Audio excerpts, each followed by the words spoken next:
sesuatu tentang saya sempat sampaikan di yayasan. Bagi Anda yang mendengar, sabar dengan saya, sebab saya akan memberi tentu saja lebih untuk Anda. Satu kali Tuhan Yesus mengajar tentang penyembahan. Dan yang paling menarik adalah dia mengajar tentang penyembahan. Pelajaran paling dalam Tuhan Yesus tentang penyembahan ternyata tidak diberikan kepada murid-muridnya. Pelajaran penyembahan yang paling dalam yang Tuhan Yesus berikan juga tidak dalam sebuah debat agama dengan orang Farisi, ahli Taurat. Tetapi menariknya adalah ketika dia mengajar tentang penyembahan, pelajaran terdalam tentang penyembahan justru dia berikan kepada seorang wanita. Wanita hari itu dianggap sebagai kelas 2, sebab pria lebih tinggi daripada wanita secara derajat hari itu. Bukan hanya wanita, tetapi dia mengajar kepada seorang wanita Samaria. Dan Samaria juga kita tahu adalah dianggap sebagai kelas kedua di hadapan bangsa Israel. Kita tahu di zaman Salomo, setelah Salomo meninggal, terpecah Israel menjadi 2, 10 suku yang menyebut diri sebagai kerajaan Israel, dan 2 suku yang tersisa menyebut diri sebagai kerajaan Yehuda. 10 suku yang kerajaan Israel kemudian mengalami percampuran dalam pernikahan, dalam perjalanan waktu, mengalami percampuran pernikahan, sehingga mereka dianggap lebih rendah secara ras, lebih rendah, tidak lagi murni keturunan Abraham, sebab sudah mengalami percampuran dengan bangsa-bangsa lain. Bukan hanya itu, penyembahan mereka pun dianggap penyembahan yang palsu, sebab mereka tidak menyembah di Gunung Sion, di Yerusalem seperti yang Tuhan mau, tetapi justru menyembah di Gunung Gerizim, Gunung Berkat. Kalau Anda tahu cerita tentang Gunung Berkat yang sempat ada pada kisah Musa, kisah Musa ketika bangsa Israel hendak memasuki tanah Kanaan.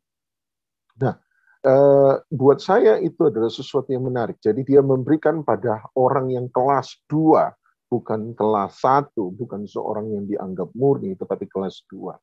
Tetapi itu cerita tersendiri. Belum lagi kalau saya membuat Anda melihat bahwa peristiwa Tuhan Yesus dan wanita Samaria ini mengingatkan kita sebenarnya kepada kisah Eliezer yang diberi tugas oleh Abraham untuk mencari mempelai, untuk mencari istri bagi Ishak.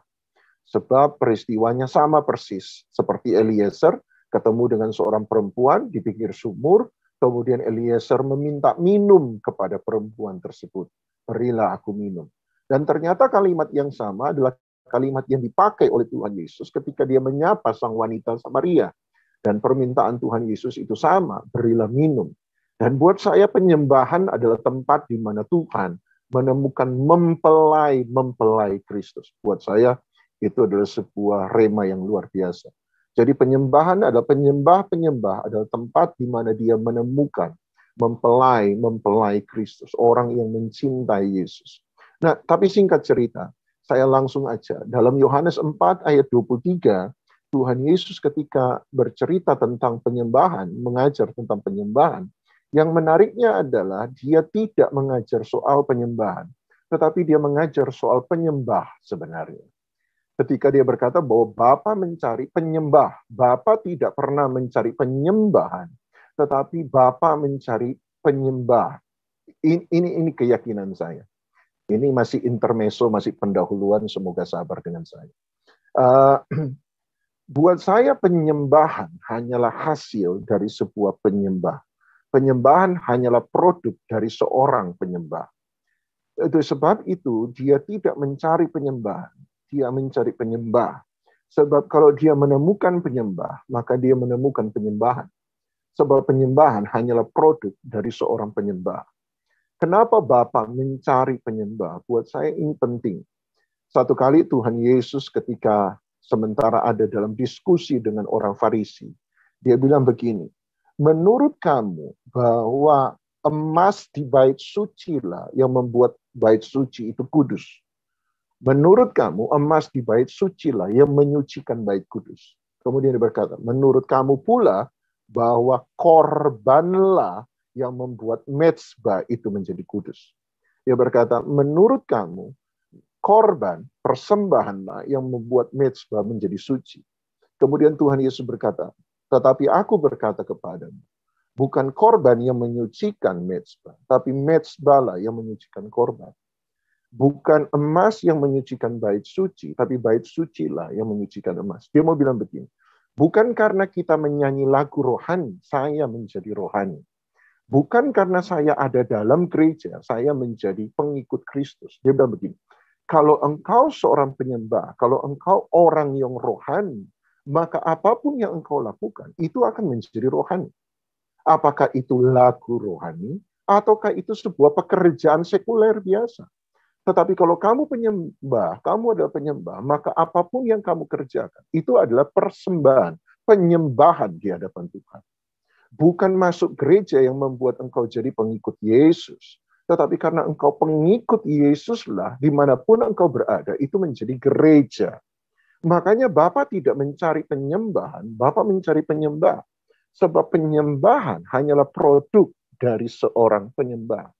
Itu sebabnya dia tidak berurusan dengan penyembahan, dia berurusan dengan penyembah. Dan ketika dia berurusan dengan penyembah, Tuhan Yesus kemudian bilang begini, akan tiba waktunya dan sudah tiba sekarang bahwa penyembah-penyembah yang benar, saya suka menggunakan kata sejati. Nanti sebentar saya akan jelaskan kepada Anda sebab ini sama dengan tema kita. Penyembah-penyembah yang sejati akan menyembah Bapa dalam roh dan kebenaran. Pertanyaannya adalah, mengapa seorang penyembah harus datang kepada Bapa? Artinya, kenapa seorang penyembah harus mendekati Bapa? Kenapa seorang penyembah? Kata mendekati di sana bukan berarti mendapatkan kasih karunia, bukan. Kata mendekati di sana maksud saya adalah mengenal dia. Ada dalam sebuah hubungan yang dalam, sebuah deep relationship, sebuah hubungan yang intim. Kenapa? Untuk mendekati Bapa, kita harus mendekati sebagai penyembah yang menyembah dalam roh dan kebenaran. Kemudian Tuhan Yesus menjelaskan lebih jauh dari ayat 23, bagian terakhir dia berkata, sebab Bapa menghendaki hal demikian. Sebab Bapa yang mau hal itu. Kemudian dia menjawab lagi. Kenapa Bapa mau hal seperti itu? Kenapa Bapa menetapkan? Kenapa Allah menetapkan bahwa siapapun yang mendekati dia harus mendekati dalam roh dan kebenaran? Kemudian Tuhan Yesus jawab ayat 24. Ini sama seperti Tozer yang dikatakan oleh Tozer, A.W. Tozer. Dia berkata, sebab jawabannya ada pada ayat 24. Ayat 24 Tuhan Yesus berkata, jawaban kenapa seseorang mendekati dia dalam roh dan kebenaran, sebab Allah adalah roh. Renungkan sejenak. Allah roh, maka siapapun yang datang kepada dia, mau mengenal dia, dia harus mengenal dalam roh dan kebenaran. Allah roh, maka kita harus mendekati dengan roh. Allah roh, kita harus mendekati dengan roh. Itu jawabannya. Kenapa Bapa mau? Kenapa Bapa menetapkan hal seperti itu? Jawaban sederhana, sebab Allah itu roh. Maka siapapun yang mau mengenal dia dengan dalam, dia harus mengenal dalam roh dan kebenaran. Nah, mari saya tarik sedikit lebih jauh. Berarti Alkitab berkata Allah roh, kita harus mendekati dia dalam roh. Tapi Alkitab bukan hanya berkata bahwa Allah itu roh, Alkitab juga berkata bahwa Allah itu kudus. Nah, kalau Allah roh harus didekati dalam roh dan kebenaran, maka kalau Allah itu kudus, maka kita harus mendekati dia dalam kekudusan dan kebenaran. Makanya pemazmur berkata, siapakah yang boleh naik ke gunung Allah yang kudus, selain mereka yang suci hatinya bersih tangan. Allah kudus, maka kita hanya bisa mendekati dia dalam kekudusan. Saya tarik lebih jauh. Alkitab berkata Allah bukan cuma roh, kita harus mendekati dia dalam roh. Alkitab bukan berkata Allah hanya kudus, bukan hanya kudus, sebab kita harus mendekati dia dengan kekudusan. Tapi Alkitab juga berkata bahwa Allah itu adalah kasih. Allah adalah kasih. Kalau Allah roh, kita harus ada dalam roh. Allah kudus, kita harus ada dalam kekudusan. Berarti Allah kasih, kita harus ada dalam kasih dan kebenaran. Oleh sebab itu siapapun yang mau mengenal Allah, dia harus mengenal Allah dalam kasih. Kita harus mengalami kasih. Kalau tidak, Anda tidak akan pernah bisa mengenal Allah. Nah, mari kita maju pada pertanyaan lebih jauh. Kenapa Allah roh, saya harus ada dalam roh? Kenapa Allah kasih, saya harus ada dalam kasih? Kenapa Allah kudus, saya harus ada dalam kekudusan? Nah, saya satu kali membaca kesimpulan dari Daud. Dari seluruh hidupnya, Daud mengambil kesimpulan dari perjalanan hidupnya bersama dengan Tuhan. 2 Samuel pasal 22, 2 Samuel pasal 22. Dalam 2 Samuel pasal 22 ayat 21, Daud mengambil kesimpulan dari seluruh perjalanan kehidupan. Dan Daud seakan-akan mau berkata, kalian ingin tahu kenapa Tuhan berkenan kepada aku lebih daripada orang lain? Kenapa Tuhan mengasihi aku lebih daripada orang lain? Kenapa aku diberkati lebih dari orang lain? Kemudian Daud berkata, ini rahasianya. Daud berkata begini, ini rahasianya. Ini kesimpulan Daud. Dia berkata begini, sebab ini prinsipnya. Tuhan memperlakukan aku sesuai dengan kebenaran. Itu prinsipnya. Tuhan memperlakukan aku sesuai dengan kebenaran. Tuhan membalas kepadaku sesuai dengan kesucian tanganku. Kemudian ayat 22, sebab aku tetap mengikuti jalan Tuhan dan tidak menjauhkan diri dari Allahku sebagai orang fasik. Sebab segala hukumnya aku perhatikan dan dari ketetapannya aku tidak menyimpang.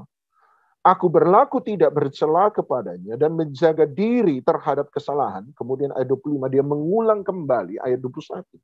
Ayat 25 dia berkata begini, karena itu Tuhan membalas kepadaku sesuai dengan kebenaran. Sesuai dengan kesucianku di depan matanya. Terhadap orang yang setia, engkau berlaku setia. Terhadap orang yang tidak bercela, engkau berlaku tidak bercela.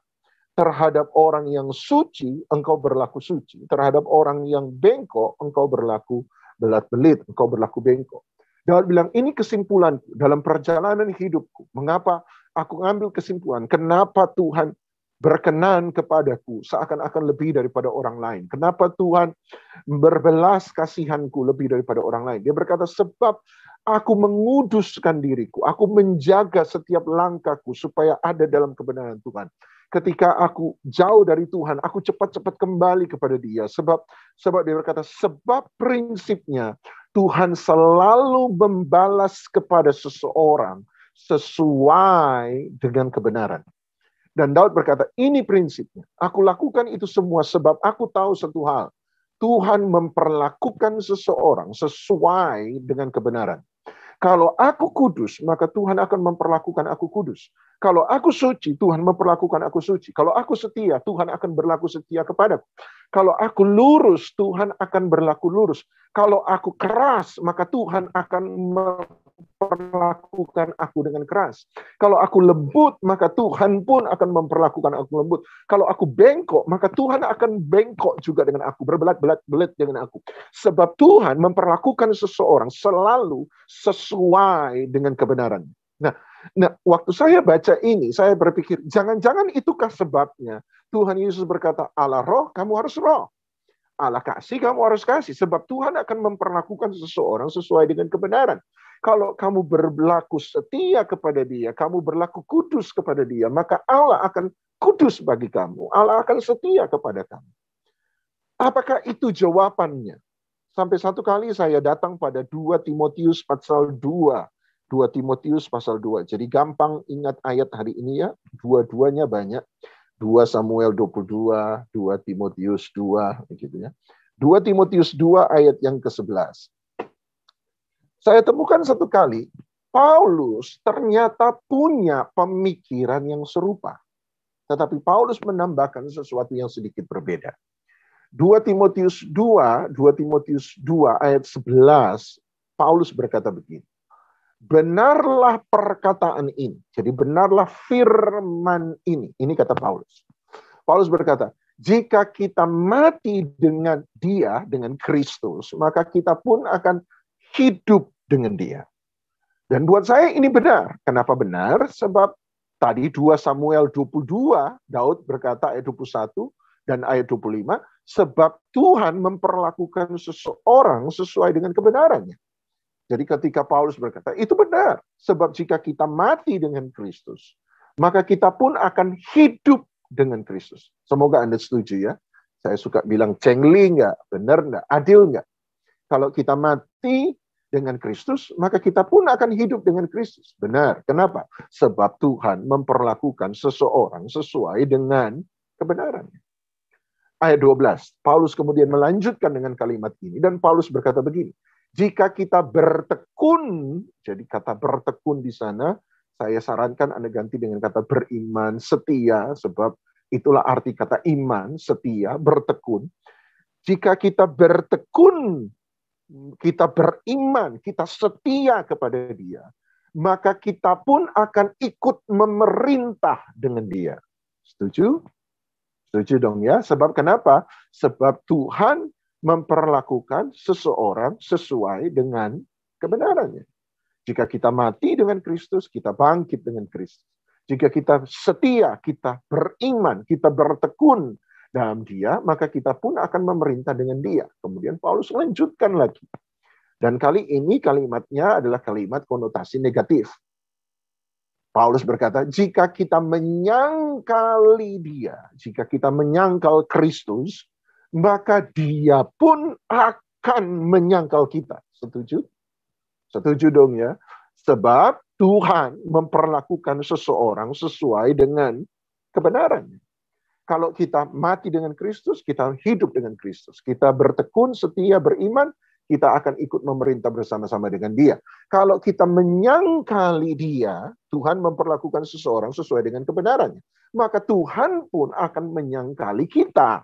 Tuhan Yesus pernah bilang begini, kalau kamu malu mengakui anak di hadapan Bapa, maka anak pun akan malu. Maaf, kalau kamu malu mengakui anak di hadapan manusia, maka anak pun akan malu mengakui engkau di hadapan Bapa. Sama dengan apa yang Paulus katakan, jika kita menyangkal Dia, Dia pun akan menyangkal kita. Kenapa? Sebab Tuhan memperlakukan seseorang sesuai dengan kebenaran. Tetapi menarik ayat 13, tiba-tiba Paulus bilang begini, jika kita tidak setia, nah ini, jika kita tidak setia, jawabannya harusnya menurut 2 Samuel 22 ayat 21 dan 25, jawabannya harusnya Tuhan akan tidak setia kepada kita. Sebab prinsip Tuhan memperlakukan seseorang sesuai dengan kebenaran. Kalau kita tidak setia, maka Tuhan harusnya membalas dengan ketidaksetiaan. Tapi menariknya tiba-tiba Paulus berkata, dia tambahkan ini dan dia katakan, jika kita tidak setia, kemudian Paulus berkata, Tuhan tetap setia. Nah, ini ada pelanggaran terhadap prinsip Daud, 2 Samuel 22. Nah, Paulus kemudian menjelaskan kenapa ketika kita tidak setia, Tuhan tidak memperlakukan saya dengan kebenaran saya. Kenapa Tuhan tidak membalas dengan ketidaksetiaan? Paulus kemudian berkata, sebab Tuhan tidak dapat menyangkal dirinya sendiri. Nah, ini Paulus kemudian berkata begini, kalau satu sisi kita tidak setia, seharusnya menurut prinsip kalimat di atas, Tuhan membalas kita dengan ketidaksetiaan. Tetapi ketika bicara tentang kesetiaan, Paulus berkata, Tuhan tidak bisa tidak setia. Kenapa Tuhan tidak bisa tidak setia? Sebab Paulus berkata, Tuhan itu tidak bisa menyangkal dirinya sendiri. Artinya Tuhan itu setia. Dan sebagai pribadi yang setia, Tuhan tidak bisa disuruh tidak setia. Mungkin karena sudah cukup lama dalam konseling Kristen, sudah mengalami banyak masalah, jemaat. Saya sudah melihat kok orang berkata begini, aduh Pak, memangnya cuma tuh laki tahu selingkuh. Memangnya cuma dia yang selingkuh. Memangnya cuma dia yang punya uang. Memangnya cuma dia yang ganteng. Gua juga bisa selingkuh, Pak. Tuhan, Anda boleh balas dengan selingkuh. Laki selingkuh, istri juga boleh balas selingkuh. Tapi Tuhan, ketika kita selingkuh dengan Tuhan, Tuhan itu tidak bisa balas kita dengan selingkuh dari kita. Nggak bisa. Kenapa? Sebab Tuhan itu setia. Kita ini seringkali terjebak pada kalimat Tuhan Maha Kuasa, sanggup melakukan segala sesuatu, tidak ada yang Dia tidak bisa lakukan. Betul. Tetapi kalimat itu harus dijelaskan kan sebenarnya. Bahwa sekalipun tidak ada yang mustahil bagi Tuhan, dia dapat melakukan segala sesuatu. Tapi Tuhan tidak bisa disuruh melakukan segala sesuatu. Misalnya, tadi, Tuhan nggak bisa disuruh tidak setia. Kenapa? Sebab pribadinya Tuhan itu setia. Dia yang setia nggak bisa tidak setia. Tuhan itu kudus, dan sebagai pribadi yang kudus, Tuhan itu tidak bisa disuruh buat dosa. Setuju ya? Tuhan itu nggak bisa disuruh buat dosa. Dan Tuhan disuruh buat dosa juga nggak mau buat dosa. Kenapa? Sebab kekudusannya tidak mentoleransi dosa. Tuhan itu kebenaran. Dan sebagai Allah yang adalah kebenaran, Tuhan itu tidak bisa disuruh berbohong. Makanya dia berkata, aku bukan manusia sehingga aku berdusta. Segala yang kufirmankan akan kulakukan. Kenapa? Sebab kebenaran tidak bisa bercampur dengan dusta. Itu pribadinya Tuhan. Sama. Tuhan itu setia, tidak bisa disuruh membalas seseorang dengan ketidaksetiaan. Sekalipun orang itu tidak setia. Saya tarik lebih jauh ya. Ini sebenarnya menarik. Kalau Allah adalah kasih, maka Allah tidak bisa disuruh membenci. Satu titik. Anda lihat sebab pribadinya adalah kasih. Ketika dia mengasihi manusia, ketika manusia jatuh dalam dosa, dia tidak bisa membenci manusia. Tidak bisa. Kenapa? Sebab pribadinya lah yang adalah kasih. Itu sebabnya Tuhan tidak pernah memilih untuk membunuh Adam ketika Adam berbuat dosa. Itu sebabnya dia memilih penebusan terhadap dosa Adam. Sebab kasihnya dia. Karena dia tidak bisa disuruh membenci. Itu Tuhan. Jadi kalau begitu, Paulus mengajarkan kepada kita, betul memang ada hal di mana Tuhan membalas seseorang sesuai dengan kebenarannya. Orang keras, Tuhan juga bisa keras. Orang itu lembut, ya Tuhan akan lembut. Orang itu mau bengkok, ya Tuhan belat-belit. Dia akan belat-belit, dia akan mengulur-ngulur dengan orang itu. Tetapi dia berkata, ada titik-titik di mana Tuhan tidak bisa melanggar pribadinya sendiri. Nah, jangan-jangan, maksud saya ini, jangan-jangan Yohanes 4:23-24, Allah roh, saya roh, Allah kudus, saya kudus, Allah kasih, saya dalam kekasih, itu tidak dilihat dari 2 Samuel 22, tetapi seharusnya dilihat dari 2 Timotius 2. Kenapa Allah roh, saya harus ada dalam roh? Jangan-jangan, kenapa Allah kudus, saya harus ada dalam kekudusan? Kenapa Allah kasih, saya harus ada dalam kasih? Jangan-jangan sebab dia hendak menjadikan kita sama seperti naturnya dia. Sifat alaminya dia. Itu sebabnya kan saya lupa, Yehezkiel atau Yeremia, kalau nggak salah Yehezkiel, dia berkata, mereka jadi sama seperti yang mereka sembah. Jadi ketika kita menyembah satu pribadi, kita menyembah satu kuasa, kita sementara menjadikan diri kita sama seperti yang kita sembah. Itulah arti penyembahan. Ini dalam sekali. Kalau Anda nyembah Mammon, tidak heran Anda ini mata duitan. Sebab kita jadi sama seperti yang kita sembah. Kalau Anda menyembah Beelzebul, dewa lalat, dewa kejijikan, maka jangan heran kalau pikiranmu kotor. Pikiranmu penuh dengan pornografi. Kenapa? Sebab kita jadi sama seperti yang kita sembah. Tetapi kalau kita menyembah Dia yang kudus, maka kita dirubah untuk punya natur yang sama dengan Dia, yaitu dalam kekudusan. Makanya saya nggak habis pikir, kenapa orang suka bilang dia suka menyembah Tuhan, tapi hidup nggak pernah berubah. Sebab penyembahan itu mengubah kita jadi sama seperti yang kita sembah. Itu persoalannya.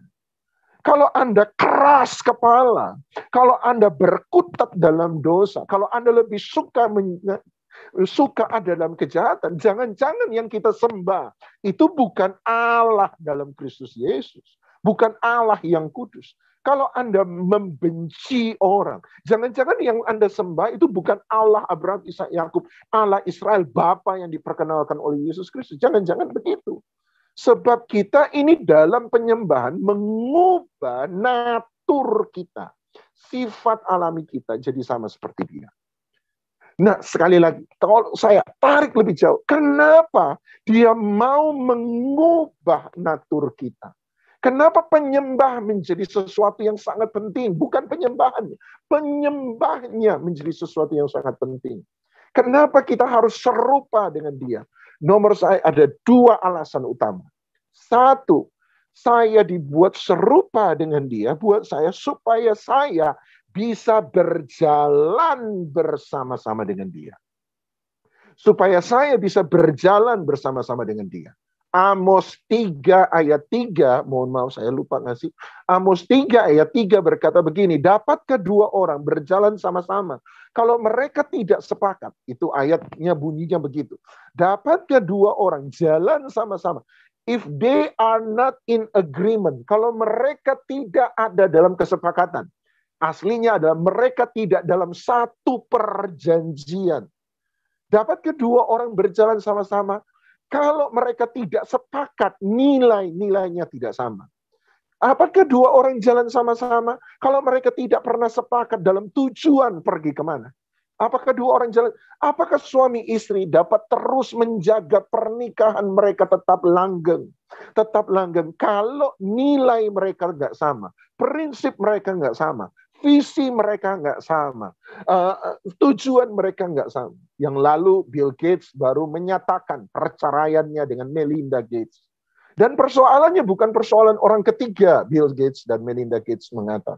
Persoalannya bukan persoalan uang. Persoalannya adalah persoalan prinsip. Nah ini yang seringkali kita nggak bisa. Persoalannya persoalan prinsip.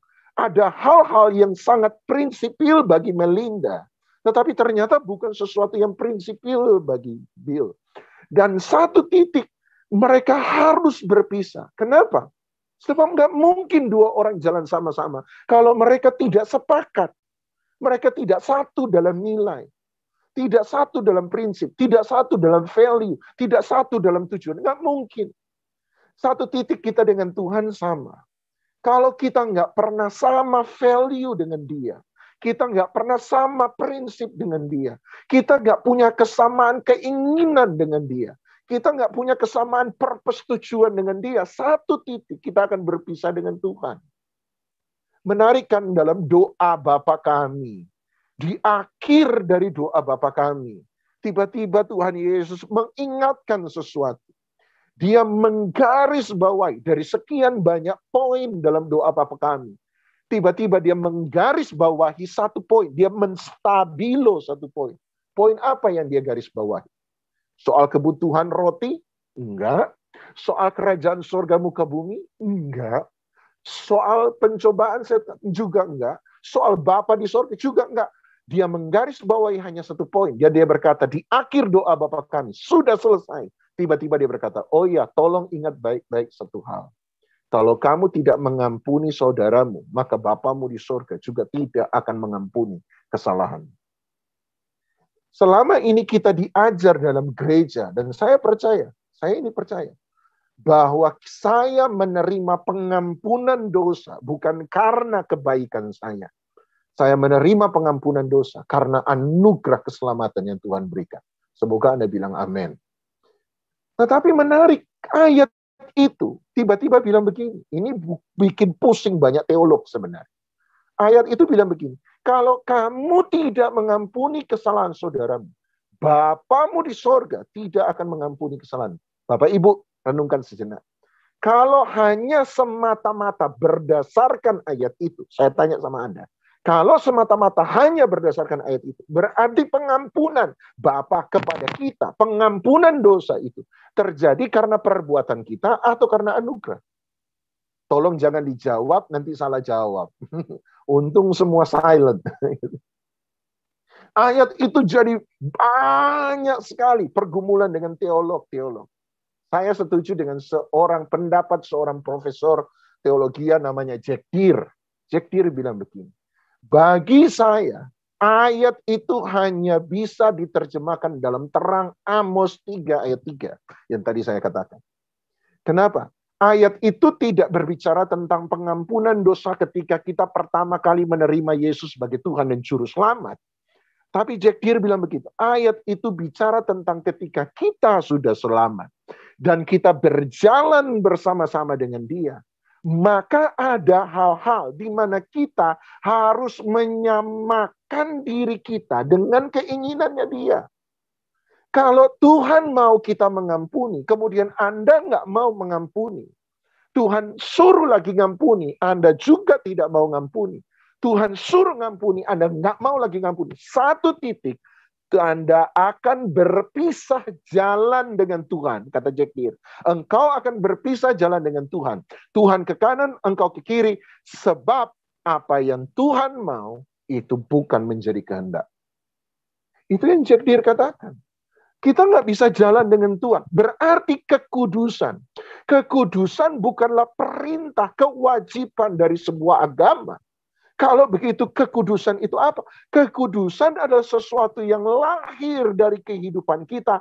Karena kita mencintai Yesus lebih dari segala sesuatu. Dan saya tidak mau terpisah dari Dia. Saya mau berjalan bersama-sama dengan Dia. Itulah ujian Tuhan terhadap Abraham. Kalau engkau mengasihi aku, serahkan anak yang kau kasih. Makanya di akhir dari ujian itu Tuhan berkata, sekarang aku tahu. You fear, kata fear, yara. Artinya engkau takut kehilangan aku. Engkau takut kehilangan aku. Engkau lebih suka satu titik kehilangan anakmu sendiri yang engkau kasih. Daripada kehilangan aku. Itu arti kata yara, takut. Takut yang lahir dari kata cinta. Takut karena kita tidak mau kehilangan sesuatu yang kita cintai. Saya kudus bukan karena perintah agama. Saya kudus sebab saya mencintai Yesus lebih daripada segala sesuatu. Saya mencintai Yesus lebih daripada semua kesenangan yang ditawarkan oleh dunia. Itu arti kekudusan. Saya setia bukan karena saya hebat. Saya setia sebab kesetiaan saya lahir dari cinta. Bukan karena pelayanan mencukupkan kehidupan saya. Bukan karena saya hidup dari popularitas pelayanan. Bukan. Tapi saya setia sebab saya tahu. Saya mencintai Dia dan Dia mencintai saya. Saya mau jalan sama-sama dengan Dia. Saya mau jalan bersama-sama dengan Tuhan. Saya nggak mau kehilangan Tuhan. Kenapa Dia mengubah kita jadi sama seperti Dia? Supaya nomor satu, kita bisa jalan sama-sama Tuhan. Nomor dua, kenapa kita harus sama seperti Dia? Sebab kita diciptakan untuk menjadi wujud, menjadi ekspresi Allah di muka bumi. Kejadian 1 ayat 26. Dia berkata manusia diciptakan menjadi serupa dan segambar dengan Allah. Kejadian 1 ayat 26 dan 28. Harus dilihat dari kejadian 5. Apa itu gambar dan rupa Allah? Kejadian 5 berkata, maka lahirlah bagi anak-anak Adam. Anak-anak yang menurut rupa dan gambar. Oh, kata rupa dan gambar berarti anak. Arti dari rupa dan gambar. Lahirlah bagi Adam anak-anak yang menurut rupa dan gambarnya. Berarti anak itu disebut rupa dan gambar. Jadi ketika Anda disebut rupa dan gambar Allah, kita ini diciptakan jadi anaknya Allah. Anak adalah pembawa DNA. Anak bukan hanya pewaris dari sebuah kekayaan. Anak bukan hanya pewaris dari sebuah pekerjaan Bapa. Anak bukan hanya pewaris dari semua yang Bapa miliki. Tapi anak juga ada pewaris DNA-nya Bapa. Sifatnya Bapa. Artinya manusia diciptakan supaya manusia menjadi wujud Bapa bagi ciptaan. Anda mau tahu kasih Bapa? Lihat manusia. Sebab manusia diciptakan seturut dan segambar dengan Bapa. Menjadi wujud. Tapi ketika manusia jatuh dalam dosa, berarti manusia kehilangan Bapa itu. Manusia kehilangan teladan Bapa. Manusia jadi tidak tahu Bapa itu seperti apa. Sebab manusia putus hubungan dengan Bapa. Artinya manusia kehilangan teladan Bapa. Manusia nggak tahu bagaimana wujud dari kasih Bapa. Bapa itu kasih, Allah itu kasih. Kasih Bapa seperti apa? Kasih Allah seperti apa? Nggak ada yang tahu. Sebab nggak ada. Yohanes 1 berkata, tidak ada yang melihat Allah. Seorang pun tidak. Berarti Abraham nggak pernah lihat Allah. Musa nggak pernah lihat Bapa. Daniel nggak pernah lihat Bapa. Yusuf nggak pernah lihat Bapa. Daud nggak pernah lihat Bapa. Nggak ada seorang pun yang pernah melihat Bapa. Artinya teladan Bapa, gambar Bapa terputus ketika manusia jatuh dalam dosa. Manusia menjadi makhluk yatim piatu. Planet bumi menjadi planet yang penuh dengan yatim piatu. Makanya banyak persoalan kejahatan lahir dari kehilangan hati Bapa dalam hidup seseorang. Kehilangan gambar Bapa dalam kehidupannya. Sebab nggak tahu Bapa itu model seperti apa. Tapi menarik dari Yohanes 1, Alkitab berkata, tidak ada seorang pun yang melihat Bapa kecuali anak dalam pangkuan Bapa. Dan dia datang untuk menyatakan Bapa itu kepada kita semua. Jadi datangnya Kristus di muka bumi adalah untuk memberi gambaran Bapa kepada kita yang kehilangan gambar Bapa. Jadi kalau kita mau tahu bagaimana Bapa sesungguhnya, lihat Yesus. Itu sebabnya dia berkata, segala sesuatu yang aku lakukan bukan dari diriku sendiri, tetapi karena aku melihat Bapa melakukannya. Segala sesuatu yang aku katakan, tidak aku katakan dari diriku sendiri, tetapi karena aku telah mendengar Bapa mengatakannya. Yesus menjadi wujud Bapa. Mau tahu kasih Bapa kepada kita manusia? Mau tahu kasih Allah modelnya seperti apa? Gampang. Lihatlah kasih Yesus kepada mereka yang terhilang, kepada mereka yang hina, kepada mereka yang sakit, kepada mereka yang hancur, kepada mereka yang direndahkan. Lihat kasih Allah. Mau tahu kesetiaan Bapa kepada kita? Lihatlah pengorbanan Kristus di atas kayu salib. Semua itu menggambarkan kesetiaan dan kasih Allah Bapa. Ketika saya mengikut Yesus, apa mengikut Yesus? Artinya saya meneladani apa yang Yesus gambarkan. Yaitu teladan Bapa. Artinya hari ini kalau Yesus sudah naik ke sorga dan dunia perlu gambar Bapa itu sekali lagi. Allah itu gimana sih? Keadilan Allah bagaimana? Kasih Allah bagaimana? Kesetiaan Allah bagaimana? Lihatlah Anda dan saya hari ini. Kita sudah tidak boleh bersembunyi dalam kalimat, jangan lihat manusia, lihat Tuhan. Betul, mesti lihat Tuhan. Tapi persoalannya, Tuhan dilihat dari mana? Dari kita manusia. Makanya Paulus berkata, ikutlah aku. Kenapa harus mengikut Paulus? Sebab aku mengikut Kristus. Itu tujuannya. Makanya Matius 5 dia berkata, kalau terangmu bercahaya, kebaikanmu nyata, orang akan memuliakan, perhatikan, Bapamu yang di sorga. Stop, berhenti bersembunyi di balik. Jangan lihat manusia, lihat Tuhan. Persoalannya Tuhan hanya nyata lewat Anda dan saya. Kitalah cerminan Bapa, kitalah wujud Bapa. Berhenti bersembunyi dari kalimat gak ada manusia yang sempurna. Persoalannya Tuhan sendiri berkata, sempurnalah kamu. Kenapa harus sempurna? Sama seperti apa standar kesempurnaan kita? Apa? Bapa itu sempurna. Bukankah kita adalah wujud Bapa? Banyak orang tidak percaya pada Yesus bukan karena setan. Banyak orang tidak percaya sama Kristus sebab ada banyak orang Kristen kelakuannya lebih dari setan. Serius. Kita ini harus nyata. Harus nyata. Bapa. Saya berhenti sejenak di sini. Saya pergi ke Yohanes 4. Buat saya inilah kunci untuk membuka kata kedua. Menyembah dalam roh dan kebenaran. Kata kedua, kata kebenaran di sana. Ini yang saya mau kasih sesuai dengan tema. Real life. Kata kebenaran di sana punya banyak arti. Kata kebenaran di sana Artinya aletheia bahasa aslinya. Aletheia berarti the ultimate reality. Realita yang paling tinggi. Artinya sesuatu yang sesuatu yang tak terdistorsi. Sesuatu yang nggak ada hoax-nya, gampangnya begitu. Satu kebenaran yang nggak ada hoax-nya.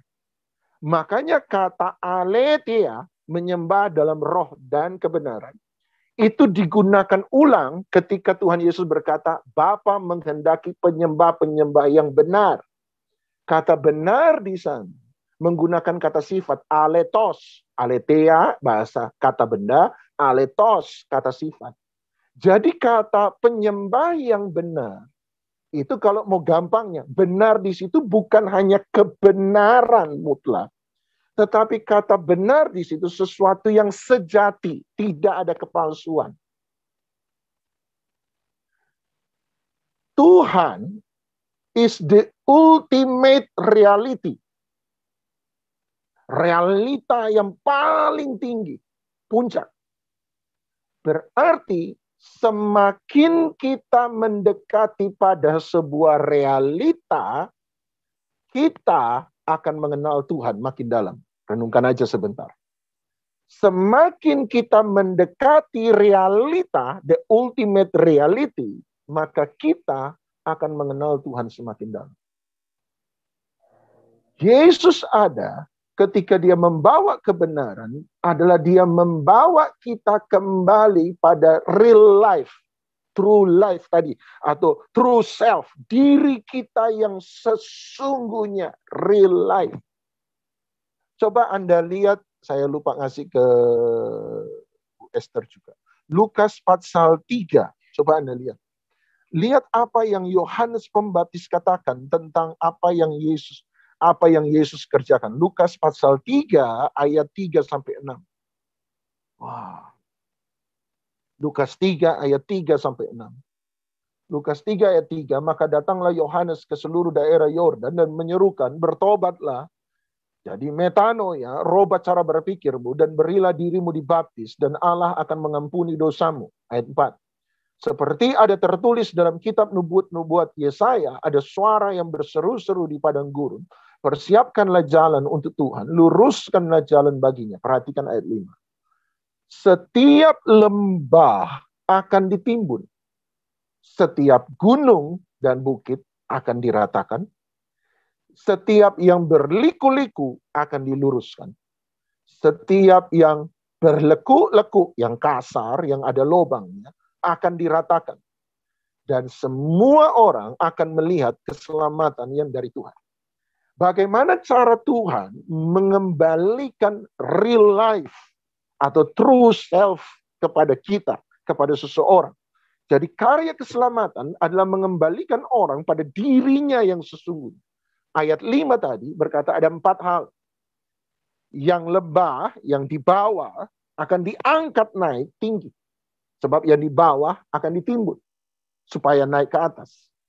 Tetapi yang di atas gunung dan bukit akan diratakan, dipotong sehingga dia kembali lagi pada diri yang sesungguhnya.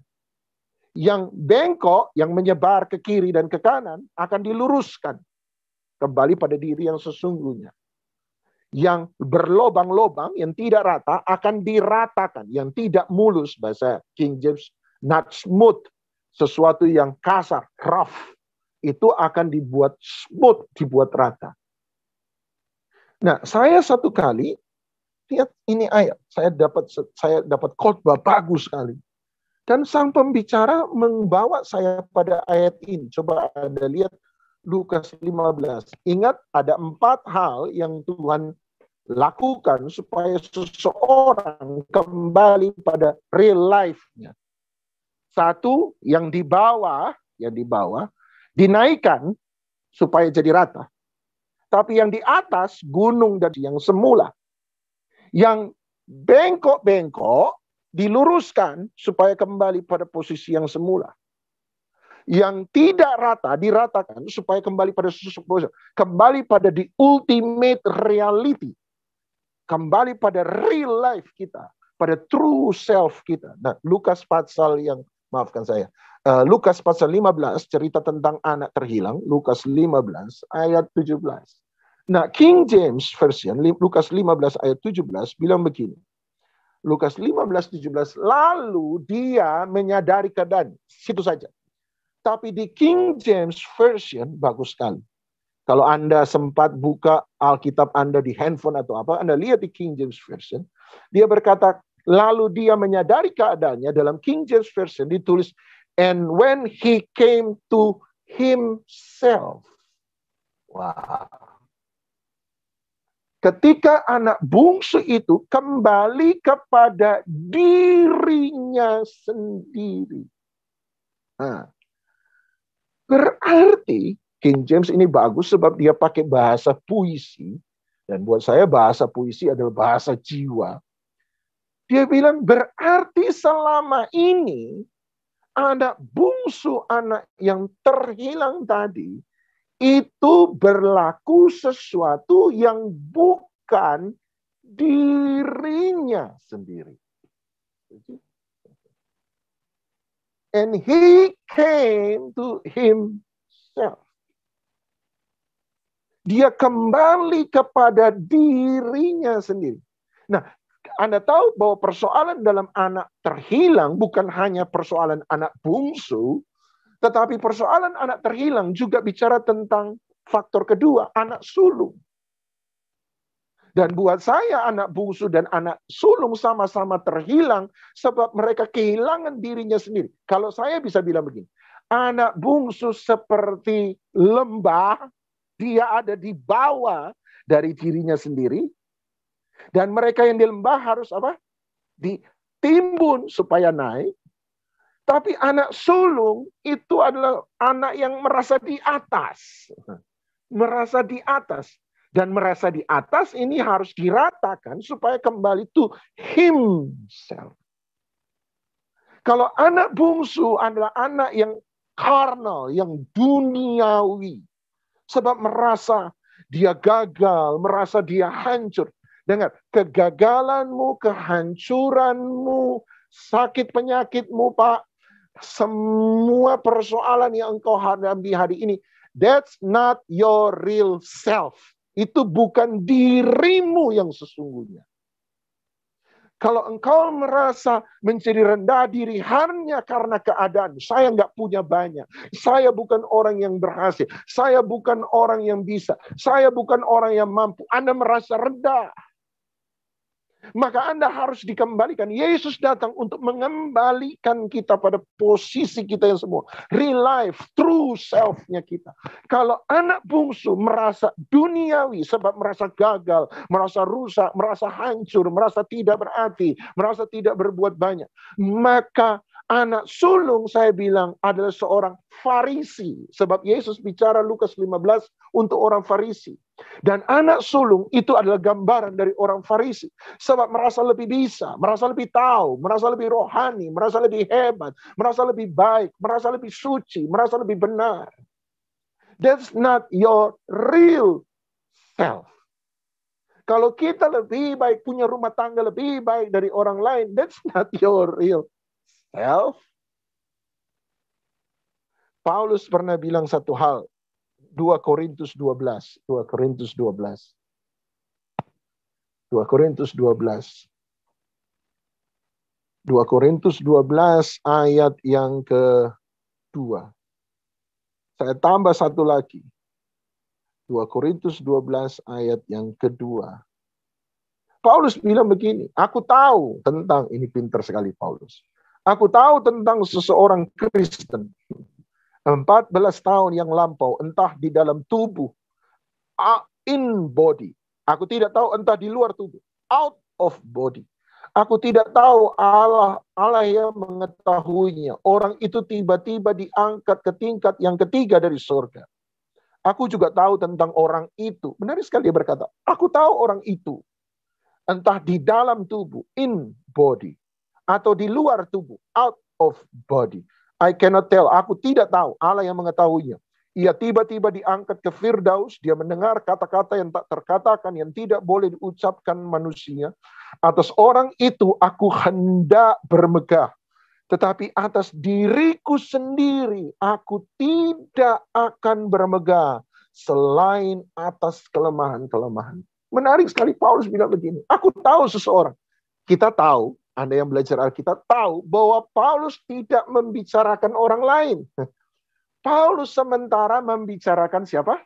Dirinya sendiri. Tapi menariknya dia berkata, aku tahu orang itu seseorang, dia sebut orang lain.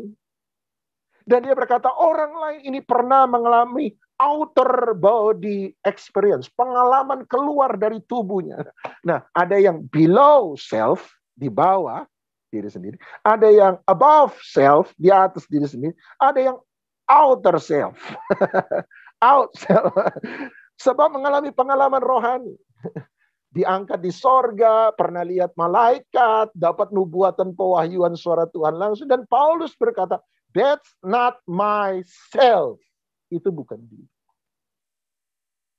Punya pengalaman spiritual, that's not myself. Satu kali saya pernah mengalami pengalaman luar biasa. Waktu saya mengalami satu KKR hadirat Tuhan itu dahsyat luar biasa. Itulah salah satu peristiwa di mana waktu saya khotbah, sementara nyanyi altar call, sementara nyanyi selesai khotbah, ada orang lari dari belakang ke depan, sujud di depan saya. Saya bilang sama dia, Pak, jangan sujud sama saya, cuma Tuhanlah yang patut disembah. Saya angkat, dia turun, saudara, dia sujud. Saya angkat, dia sujud. Saya angkat, nanti belakangan baru dia bilang begini, saya nggak lagi sujud sama Bapak. Saya lihat ada Tuhan di belakang Bapak. Jadi saya sujud. Saya merasa dia sujud sama saya. Saya nggak sujud sama Bapak. Saya sujud sama Tuhan. Saya lihat ada Tuhan di belakang Bapak. Saya sujud. Wah, itu hadirat Tuhan luar biasa. Waktu hadirat Tuhan, orang sujud. Dia bilang, ada Tuhan di belakang saya. Percayalah. Itu memang saudara, itu ego naik di atas ubun-ubun saudara. Outer self. Outer self. Saking semangatnya saya bilang sama Tuhan, this is my real self. Inilah diri saya kalau di dalam Tuhan. Real self. Inilah saya sesungguhnya. Saking semangatnya, saking percaya dirinya. Saya bilang, Tuhan ada di sini saudara-saudara. Yang sakit pasti disembuhkan. Kemudian persis di duduk bangku paling depan ada Bapak lumpuh. Bapak lumpuh. Saya saking semangat, saudara. Saking semangat. Bapak lumpuh. Berjalan dalam nama Yesus. Berdiri, Pak. Dengan iman, berdiri, Pak. Dia coba berdiri, jatuh. Saya bilang, berdiri lagi. Ingat Smith Wigglesworth. Kasih berdiri orang lumpuh berjalan. Berdiri, Pak. Dia coba berdiri. Jatuh. Sampai berkali-kali dia coba jatuh. Saya turun dari mimbar dong. Memang ada Tuhan di belakang saya, saudara. Saya angkat dia berdiri. Berdiri, Pak, dalam nama Yesus. Saya angkat, saya lepas. Jatuh, saudara. Saya berdiri 7 kali. Naaman 7 kali, Pak. Berdiri. Saya 7 kali. Jatuh, saudara. Sampai akhir ibadah, nggak sembuh. Waktu akhir ibadah tidak sembuh, saya dengar Tuhan Yesus berkata pada saya, Roh Kudus bicara sama saya, Doni, inilah baru your real self.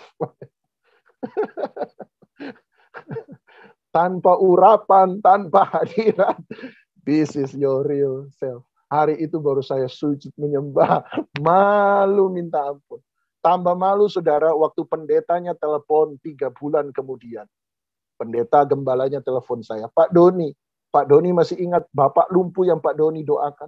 Saya ingat. Apa yang terjadi? Mujizat, Pak. Dia berkata, meninggal, Pak. Dan saya mendengar kali kedua Tuhan berkata, this is your real self. Siapa kita tanpa urapan? Siapa kita tanpa pengalaman-pengalaman spiritual?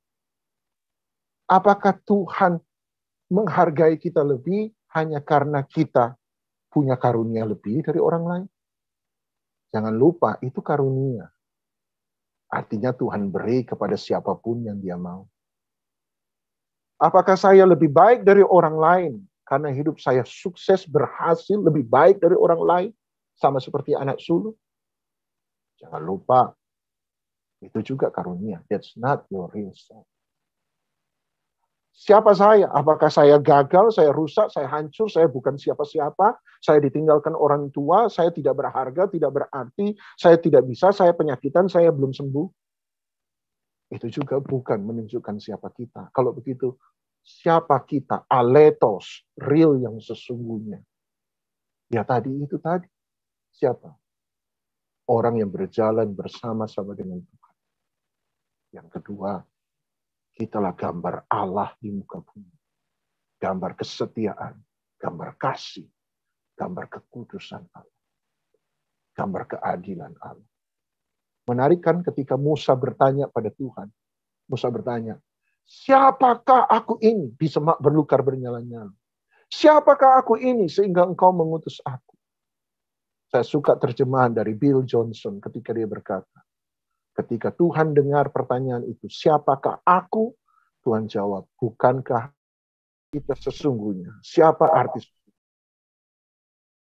arti hidup sesungguhnya? True self. Real life kita sesungguhnya adalah orang yang terus melekat dengan Tuhan. Mungkin Abraham mengerti itu. Sehingga dia berani meletakkan anaknya. Sebab dia tidak mau untuk kehilangan Bapa. Siapa diri kita yang sesungguhnya? Diri kita yang sesungguhnya adalah orang yang berjalan bersama-sama dengan Tuhan. Nomor satu. Sama seperti apa yang Musa tanyakan. Siapakah aku? Tuhan jawab, aku menyertai engkau. Bill Johnson berkata, dua pertanyaan dan jawaban tadi seakan-akan tidak nyambung. Tetapi sebenarnya itu nyambung.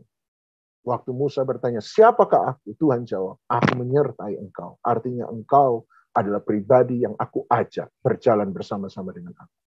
Dan yang kedua, siapakah aku? My real life, my real self, diri saya sesungguhnya. Itu adalah gambaran Allah di muka bumi. Kalau orang mau lihat kasih Allah, bukan soal lihat hebatnya pelayanan kita, pengalaman rohani kita. Bukan melihat baiknya pekerjaan kita, kayanya Anda dan saya. Betapa suksesnya hidupmu. Juga tidak dilihat dari betapa gagalnya hidupmu. Tapi lihat dari kasih, kesetiaan, kekudusan. Bukankah itu semua gambar Allah di muka bumi? Itu yang dia mau. Yang membuat kita berharga dan bernilai adalah kasih itu sendiri. Yang membuat kita berharga dan bernilai arti hidup kesetiaan. Sama seperti Bapa akhirnya. Sama seperti Allah. Ketika orang memperlakukan kita dengan tidak setia. Kita nggak bisa balas dengan ketidaksetiaan. Saya harus balas dengan kesetiaan. Kenapa dibalas dengan kesetiaan? Sebab itulah diriku yang sesungguhnya. Supaya gambar Bapa tidak pernah dihancurkan. Kenapa saya tidak bercerai dengan istri saya? Paulus berkata sederhana, sebab pernikahan adalah gambaran kesetiaan Kristus kepada jemaat. Kalau saya bicara soal kesetiaan Allah, sementara rumah tangga saya hancur kacau balau. Apa pesan saya akan masuk pada orang lain? Apa orang lain akan percaya apa yang saya katakan? Kalau saya bilang Allah setia, sementara saya mengikuti Allah, saya tidak setia. Terus orang akan ngomong apa? Omong kosong. Kita bicara Tuhan baik, tapi kita kasar sama orang. Kita jahat sama orang. Orang akan bilang apa? Omong kosong. Itulah our true self. Itulah diri kita sesungguhnya. Kasih, kebajikan, kesetiaan, kekudusan. Semua atributnya Tuhan, karakternya Tuhan. That's our real self. Makanya ketika Roh Kudus datang dalam hidup kita, dia beri buah roh. Kasih, sukacita, damai, sejahtera, kebajikan, kesabaran. It's our real self. Itulah diri kita yang sesungguhnya. Bukan yang lain. Saya berdoa semoga ini menjadi berkat bagi kita semua. Saya tutup dengan doa sebelum saya serahkan. Bapa kami dalam surga, hamba berdoa. Sekali lagi kami sadar dan datang pada sebuah kesadaran.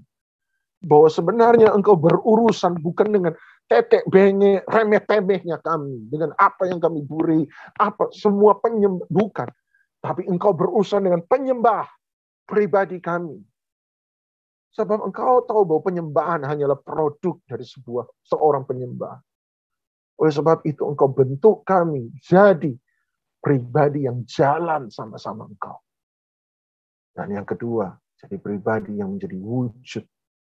Wujud dari kasih, wujud dari kebajikan, wujud dari kesabaran, wujud dari kesetiaan, wujud dari kekudusan Allah di muka bumi.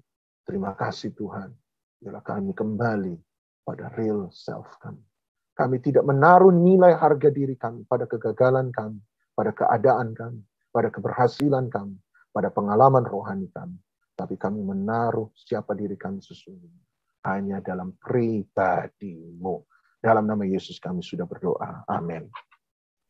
Ini ada pertanyaan Pak dari Ibu Ruth. Ya.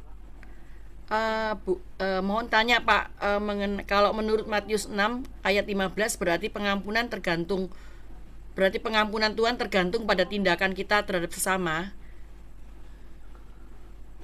Dalam perjalanan kita dengan Tuhan, tadi kan saya mencoba menjelaskan bahwa saya setuju dengan Jack Deere, bahwa dalam bicara itu tidak berbicara tentang pengampunan menerima Yesus sebagai Tuhan dan Juru Selamat. Tetapi bicara tentang value, nilai. Dimana ketika kita jalan dengan Tuhan, kita harus sama dengan dia, harus punya keserupaan dengan dia. Itu yang saya bilang. Jack Deere katakan, kalau Tuhan suruh ngampuni, kamu tidak ngampuni. Tuhan suruh ngampuni, kamu tidak ngampuni. Tuhan suruh ngampuni, kamu juga nggak mau ngampuni. Satu titik kita akan berpisah jalan dengan Tuhan. Kita nggak akan pernah mengalami sebuah pengalaman yang deeper, sebuah pengalaman yang dalam dengan dia. Nggak akan pernah. Satu kali ada orang tanya, bagaimana caranya mendengar suara Tuhan? Kemudian ada yang jawab begini, pendetanya jawab begini.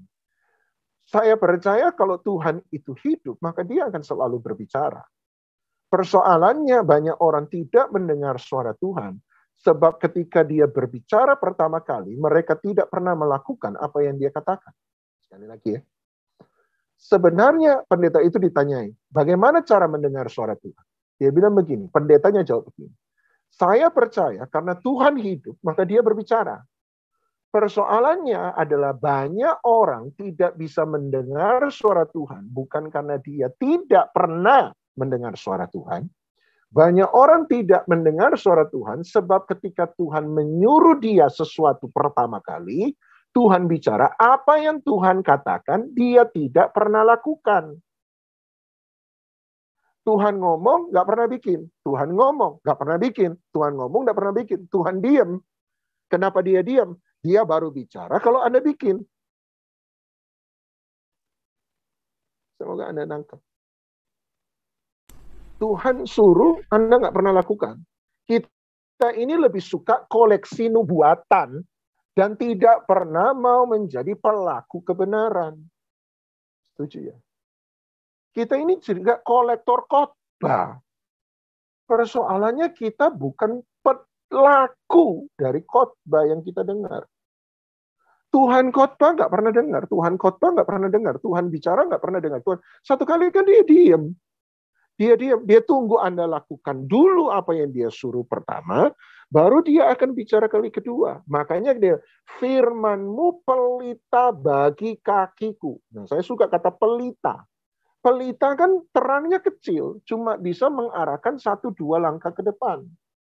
Terus bagaimana saya tahu 100 langkah di depan ada apa? Gampang. Majulah 1-2 langkah ke depan. Kalau Anda maju 1-2 langkah ke depan, pelitanya akan menerangi jalan 1-2 langkah lagi di depan. Terus maju lagi 1-2 langkah ke depan. Baru pelitanya akan tunjuk lagi 1-2 langkah ke depan. Kita ini seringkali mau tahu semua dulu baru mau jalan. Nggak bisa. Lakukan dulu 1-2 langkah yang dia suruh. Baru kemudian dia akan bukakan 1-2 langkah di depan. Kalau Anda sudah jalani, baru kemudian kita nggak jalan-jalan, pelitanya disuruh nerangi 100 langkah ke depan. Nggak bisa. Untung hari itu senter belum ketemu. Susah kalau senter ketemu. Dia bilang, firman-Mu pelita. Lakukan dulu. Nah, dalam jalan dengan Tuhan, kalau kita nggak lakukan, tidak sama mau dengan dia, ada titik-titik dia biarkan kok. Ada titik-titik kan dia membiarkan. Ulangan 8 kan jelas. Ketika Tuhan bicara tentang perjalanan Israel, dia bilang begini, aku suruh kamu begini, kamu nggak mau. Aku membiarkan engkau. Aku tidak membiarkan engkau. Nanti kamu lapar, baru teriak minta makan. Kalau sudah lapar, teriak minta makan, baru aku tolong. Tapi kalau aku sudah tolong kamu, kemudian dia berkata, hendaklah kamu insaf. Artinya jangan ngulangi lagi. Aku sudah ngomong ke kanan, ya turut ono ke kanan, ikutlah ke kanan. Kalau kamu ke kiri, kamu menderita. Sekarang ingat ya, kalau aku bilang kanan, ya kanan. Itu Tuhan. Jadi untuk jalan dengan dia, menurut saya adalah Matius 6 itu bicara kalau jalan dengan dia. Satu kali kita harus searah dengan dia, seagreement dengan dia. Kalau tidak, kita akan pisah jalan. Nah, kalau pisah jalan, ya Anda berarti sudah menganggap tidak perlu Tuhan. Kalau Anda menganggap tidak perlu Tuhan, terus bagaimana Anda bisa menerima pengampunan? Berarti Anda belajar mengampuni diri sendiri tanpa pernah mau bergantung pada Tuhan. Buat saya itu konsekuensi dari tidak sepakat dengan Tuhan. Konsekuensi tidak sepakat.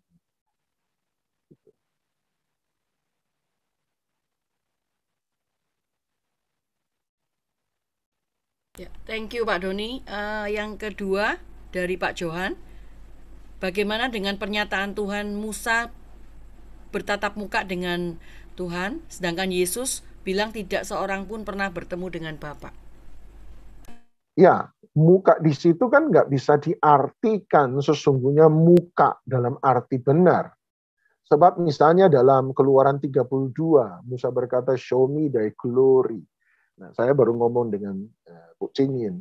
Kata glory di sana tunjukkan kemuliaan kan kabut. Kata kabut itu berarti esensi dari Allah itu sendiri. Kemudian menarik, Tuhan bilang begini sama Musa. Nggak ada seorang pun yang melihat aku bisa hidup. Kan Tuhan ngomong gitu. Terus gimana dong solusinya? Tuhan bilang begini. Ya wes, gini. Ya udah, ketemu aku ya. Tapi gini caranya ya. Kamu masuk ke gua. Kamu masuk ke gua. Kalau udah masuk di gua, masuk dalam-dalam ya. Sudah masuk dalam-dalam. Terus nanti aku tutup pintu gua dengan tanganku. Udah aku tutup tanganku. Aku lewat tak perlihat no belakangku. Saya perlihatkan belakangku. Nah, sekarang disitulah aku akan menunjukkan kemuliaanku. Nah, pertanyaannya, apakah muka dengan muka dalam definisi itu benar-benar muka? Ketika Tuhan berkata, masuk gua lihat di luar kan susah. Ini kata Tuhan, ditutup pakai tangan. Udah masuk dalam gua, ditutup pakai tangan, lewat dia perlihatkan belakang. Kan bukan muka. Kata muka dalam Alkitab itu sebenarnya menunjukkan pada satu hal. Kata muka dalam Alkitab ketika dipakai orang yang bertemu muka dengan aku, saya percaya itu kalau mau konsisten dengan Alkitab adalah Roh Kudus. Roh Allah, karya Roh Allah dalam hidup seseorang. Dalam konteks Roh Kudus, karya Roh Allah dalam hidup seseorang, itu kemudian disebut muka, saya setuju. Tetapi muka dalam arti muka yang sesungguhnya, enggak. Persoalannya kan balik lagi, Allah itu roh. Roh mana ada muka?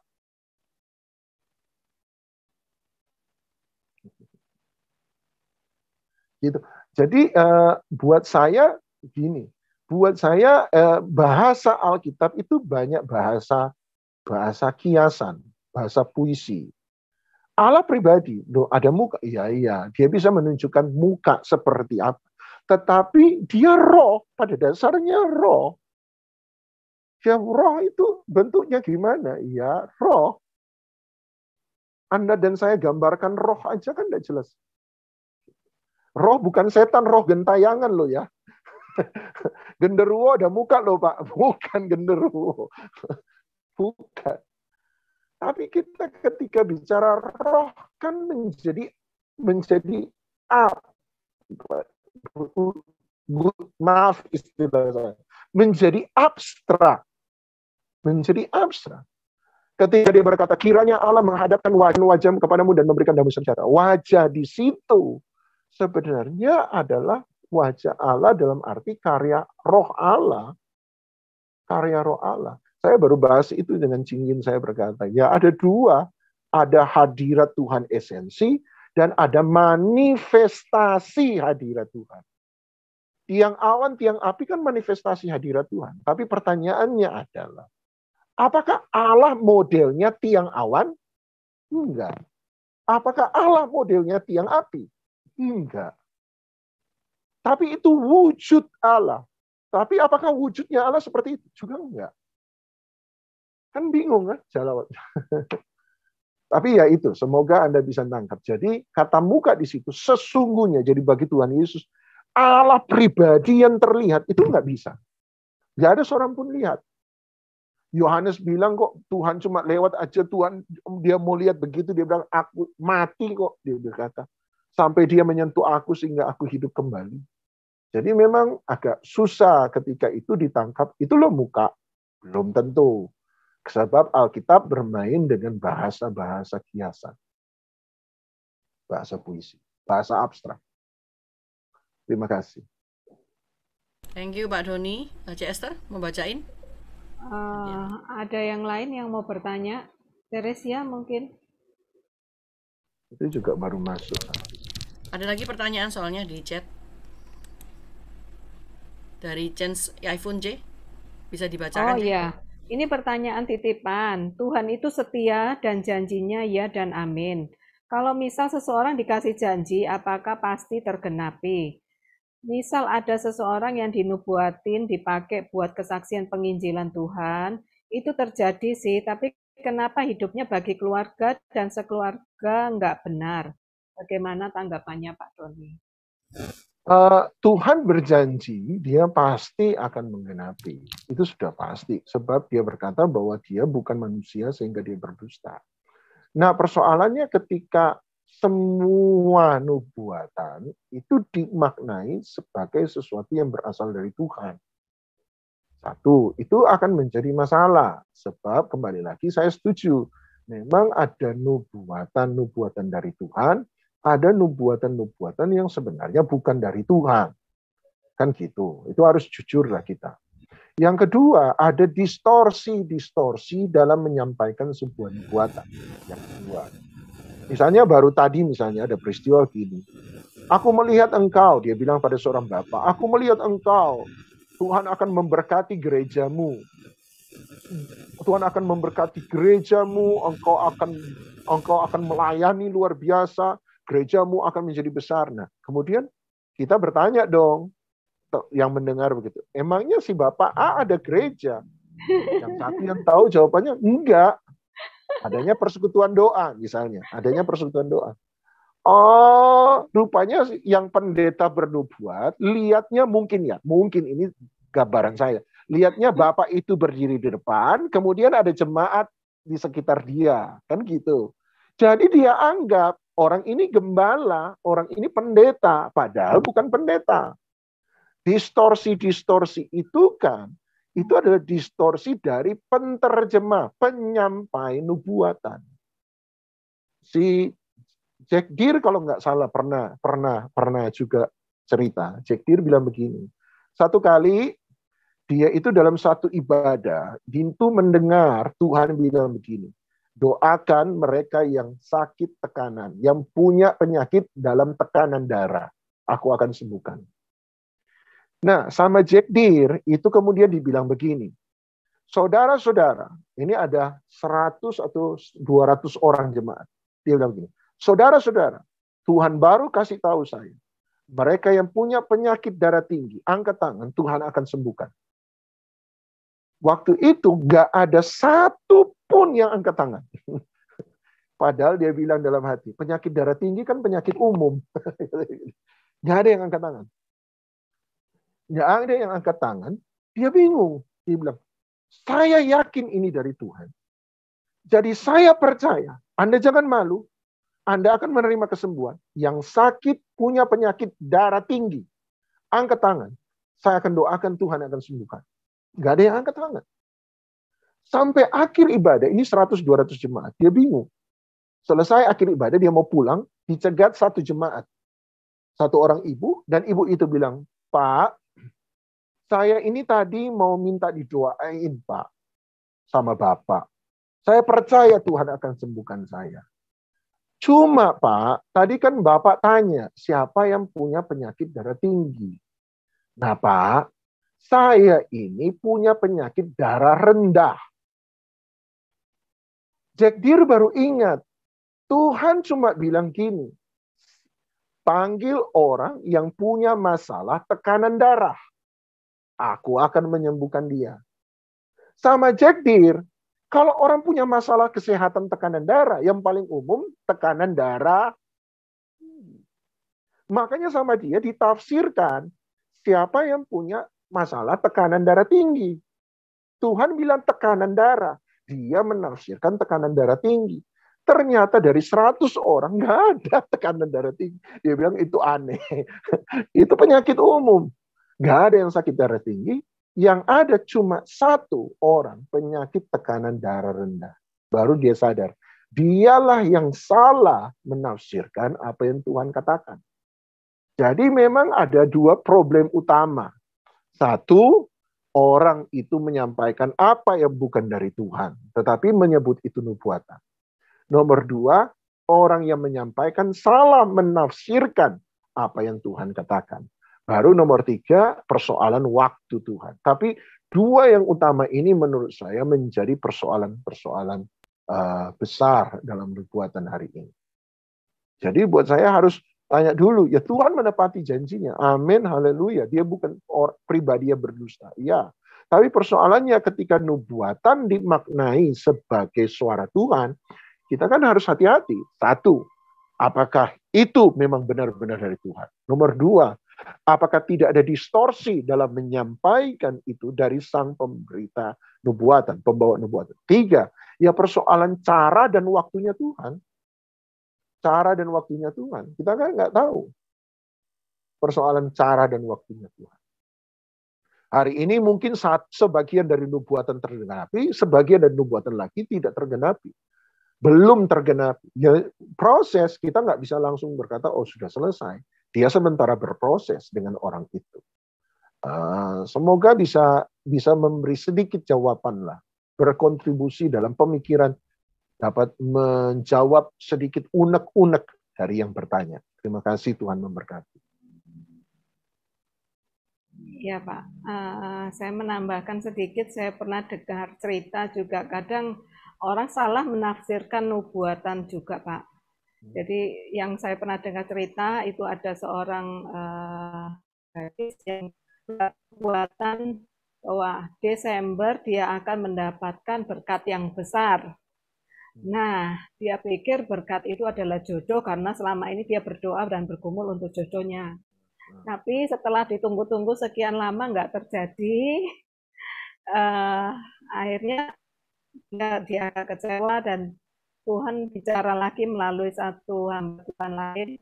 Dibilang itu berkat besar bukan diartikan jodoh maksudnya. Jadi Tuhan, kadang itu manusia menerima nubuatan itu dipikirkan sendiri. Oh, mungkin maksudnya itu dicocok-cocokkan dengan pergumulannya sendiri gitu ya Pak ya?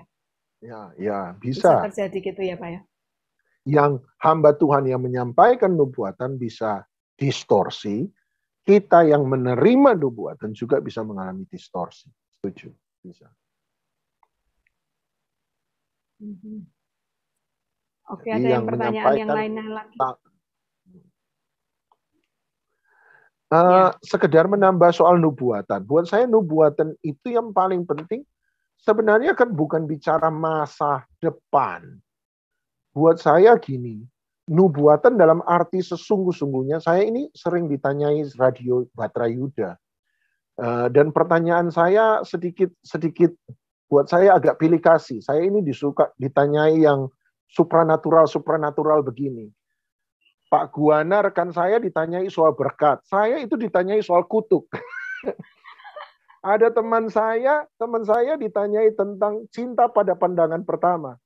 Saya itu ditanyai tentang bahasa roh, nubuatan, saya dikena gitu-gitu. Tapi buat saya perlu diluruskan lah. Saya bilang, yang paling penting dengar, nubuatan itu dalam arti sedalam-dalamnya, arti sebenar-benarnya, adalah menyampaikan apa yang menjadi keinginan hati Tuhan, kehendak Tuhan kepada sesuatu atau seseorang.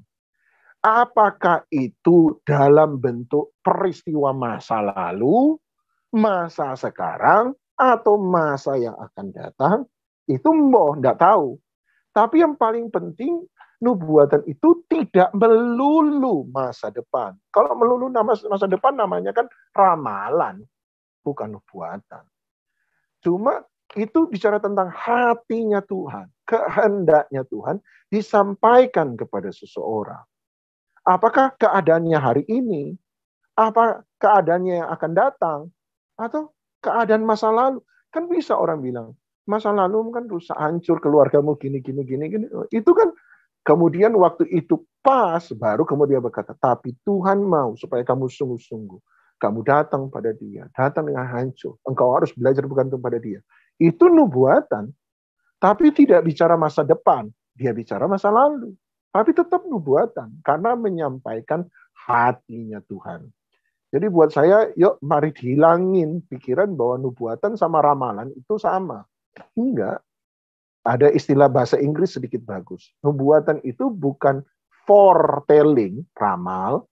Nubuatan itu foretelling,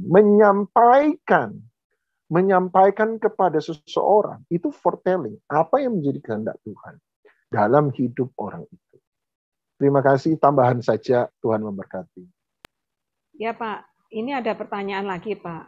Pak Doni tadi tentang jati diri, apakah bisa seseorang bisa pelayanan luar biasa tapi dalam hal karakter nggak berbuah? Maksudnya dalam kehidupan sehari-hari keluarga terdekat, itu melihat nggak ada bagusnya, jadi sandungan. Tetapi dalam hal penginjilan, pelayanan luar itu luar biasa. Sedang penyembah Tuhan, hubungan dekat dengan Tuhan itu membuat seseorang berbuah dalam hal karakter seperti pokok anggur. Bisa, itu kan tadi saya katakan bahwa pengalaman spiritual tidak bisa menjadi dasar untuk membangun identitas diri seseorang. Sekali lagi ya, pengalaman spiritual yang Paulus katakan outer body tadi itu, saking outnya gitu. Pengalaman spiritual nggak bisa dijadikan dasar. Kebaikan kita juga nggak bisa jadikan dasar. Jasa-jasa kita nggak bisa dijadikan dasar untuk membangun identitas kita. Kegagalan kita juga nggak bisa dijadikan dasar untuk membangun identitas kita. Nah, kenapa ada orang pelayanan hebat, luar biasa, tetapi kemudian karakternya nggak berubah? Ya, nomor satu, jangan-jangan sebenarnya adalah dia itu tidak pernah mengalami Tuhan lebih dalam. Gitu. Kembali lagi tadi saya katakan, ingat itu karunia. Nah, sebagai karunia, Tuhan beri kepada siapapun yang dia suka. Bukan berarti orang itu lebih dewasa secara rohani, enggak. Bukan berarti identitas orang itu bangun dengan benar, juga enggak. Karunia, dia suka beri. Keledai saja dia kasih karunia bicara. Keledai Bileam. Masa keledai Bileam lebih rohani daripada Anda? Kan enggak juga. Kan gitu. Lukas 4 ayat 1. Lukas itu bagus sekali menggambarkan ada tiga state, ada tiga keadaan seseorang dalam hubungannya dengan Roh Kudus. Lukas 4 ayat 1, pertama dia berkata bahwa Yesus itu filled by the Holy Spirit, dipenuhi oleh Roh Kudus. Kata dipenuhi oleh Roh Kudus di sana, ini dugaan saya, tafsiran saya. Lukas bicara tentang karya keselamatan Roh Kudus dalam hidup seseorang. Artinya gini, saya percaya Anda ini dipenuhi Roh Kudus, punya Roh Kudus. Kenapa saya percaya bahwa Anda punya Roh Kudus? Sederhana. Semua orang yang menerima keselamatan, semua orang yang mengaku dosa, pasti pernah mengalami karya Roh Kudus bekerja di dalam dia. Sebab Tuhan Yesus berkata di Injil Yohanes, tidak ada seorang Roh Kudus itu akan memimpin engkau pada seluruh kebenaran dan menginsafkan engkau akan dosa. Artinya orang hanya bisa insaf akan dosanya sebab Roh Kudus bekerja di dalam dia. Roh Kudus ada di dalam dia, bekerja di dalam dia. Paulus banyak bicara tentang misalnya, kalau bukan Roh Kudus di dalam kita yang bersaksi bahwa Yesus itu Tuhan, kita tidak akan pernah bisa mengakui dia Yesus Tuhan. Jadi kalau Anda bisa mengaku hari ini Yesus Tuhan, berarti Roh Kudus ada di dalam Anda. Semoga Anda setuju. Sebab dia bicara tentang karya keselamatan. Tapi yang kedua, Lukas 4 ayat 1, dia berkata, led by the Spirit. Bukan hanya filled by the Spirit, dipenuhi oleh Roh Kudus, tapi led by the Spirit. Dipimpin oleh Roh Kudus. Istilah Paulus untuk dipimpin Roh Kudus adalah Galatia 6. Berjalan bersama dengan Roh Kudus. Hidup bersama dengan Roh Kudus. Hidup dalam roh. Walk with the Spirit. Nah, dia. Kepenuhan roh buat Anda menerima keselamatan. Kepenuhan roh membuat Anda, ya anggap pakai istilah orang Pantekosta karismatik, berbahasa roh. Tanda kepenuhan roh, bahasa roh. Tetapi tanda dipimpin oleh Roh Kudus itu adalah buah roh. Jadi dua hal yang berbeda. Bahasa roh kok, tapi hidup nggak pernah benar. Ya memang, bahasa roh tanda dipenuhi Roh Kudus, bukan tanda dipimpin oleh Roh Kudus. Semoga Anda nangkap. Baru kemudian Lukas 4 ayat 11 atau 14, saya lupa, dia berkata, full by the power of the Holy Spirit. Penuh oleh kuasa Roh Kudus. Nah, kuasa Roh Kudus di situ, menurut Lukas 4 ayat 14 atau 11, itu berhubungan dengan Kisah Rasul 1 ayat 8. Fungsi Kisah Rasul 1 ayat 8, kepenuhan Roh Kudus di situ, kuasa Roh Kudus di situ adalah untuk misi. Untuk misi, untuk penjangkauan, untuk menjadi saksi. Jadi memang berbeda. Tiga keadaan ini nggak bisa disamakan. Karya Roh Kudus dalam hal keselamatan, karya Roh Kudus dalam perubahan kehidupan, dan karya Roh Kudus dalam misi. Ini tiga hal yang berbeda. Jangan dianggap bahwa semua jadi satu. Udah penuh Roh Kudus, ada Roh Kudus kok. Kelakuan masih nggak berubah. Tunggu dulu. Udah pelayanan, kelakuan nggak berubah. Tunggu dulu. Sebab memang ada tiga fungsi yang berbeda. Gitu. Jadi harus diingat baik-baik, harus dilihat baik-baik. Oh, makanya saya dengan mudah gampang. Oh iya, dia bahasa roh, punya karunia nubuatan, karakter nggak benar, ya sebab memang fungsinya berbeda. Dia mengalami dipenuhi Roh Kudus, dia berjalan dalam kuasa roh, tapi nggak pernah membiarkan dirinya dipimpin oleh roh. Ada orang baik, tapi nggak punya karunia. Ya jawabannya gampang. Dia hidup dipimpin oleh Roh Kudus, tetapi mungkin secara sadar, dia menolak karya Roh Kudus dalam hal misi.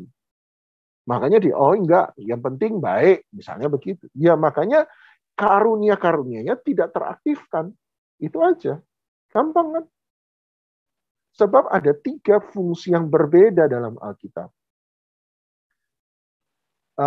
Saya menjelaskan itu pakai sebuah buku judulnya Pentakosta, karangan namanya Robert Menzies.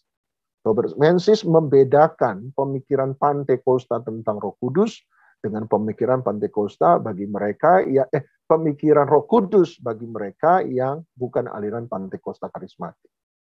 Buat saya itu menarik. Jadi memang dibedakan, ada hal berbeda, tiga keadaan berbeda. Semoga bisa ikut menjawab. Oke Pak, sudah nggak ada lagi pertanyaan ya? Atau masih ada yang mau bertanya? Teresia, ada yang mau bertanya? Kalau enggak, sebelum kita tutup, saya akan bagikan sedikit pengumuman. Bentar, ada yang mau tanya. Ada yang mau tanya lagi satu Pak, terakhir. Pak, tanya Pastor, apa beda dipenuhi Roh Kudus dengan dibaptis Roh Kudus dan dimateraikan Roh Kudus? Saya gini, jadi misalnya istilah-istilah penggunaan Paulus tentang Roh Kudus dan istilah-istilah penggunaan Lukas tentang Roh Kudus itu memang agak berbeda. Sebab dua penulis yang berbeda.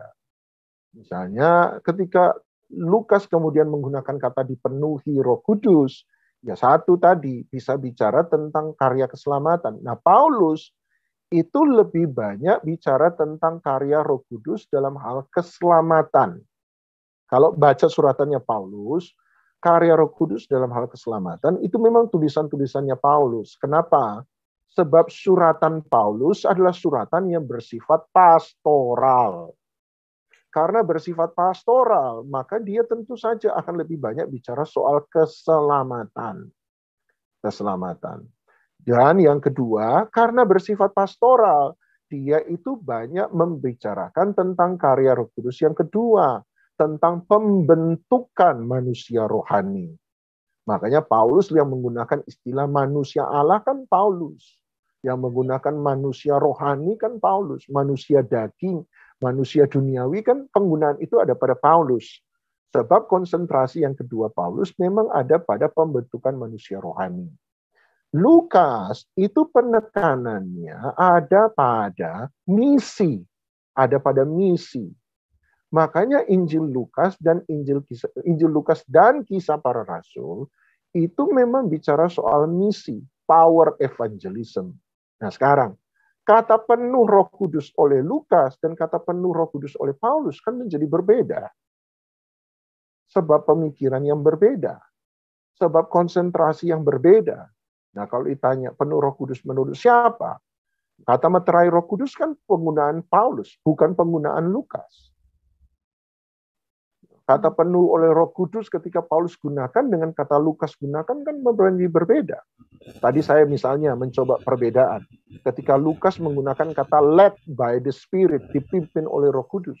Ternyata sama Paulus dalam Galatia 6, ternyata untuk definisi itu sama Paulus tidak menggunakan istilah led by the Spirit, dipimpin oleh Roh Kudus, tetapi menggunakan hidup walk with the Spirit, berjalan bersama dengan Roh Kudus. Jadi buat saya sudah menyederhanakan sebenarnya. Ingat aja bahwa ada 3 fungsi Roh Kudus dalam hidup manusia. Satu, kalau pakai istilahnya Lukas, kata penuh di situ dalam Lukas 4 ayat 1, bukan dalam Kisah Rasul 1 ayat 8. Lukas 4 ayat 1, kemungkinan besar itu menunjukkan kepada karya keselamatan. Pada karya keselamatan Roh Kudus dalam hidup seseorang. Tapi yang kedua, ketika dia menggunakan led by the Spirit, itu menunjukkan, Lukas 4 ayat 1, menunjukkan pada karya Roh Kudus dalam pembentukan manusia rohani. Atau manusia ilahi, istilahnya Paulus.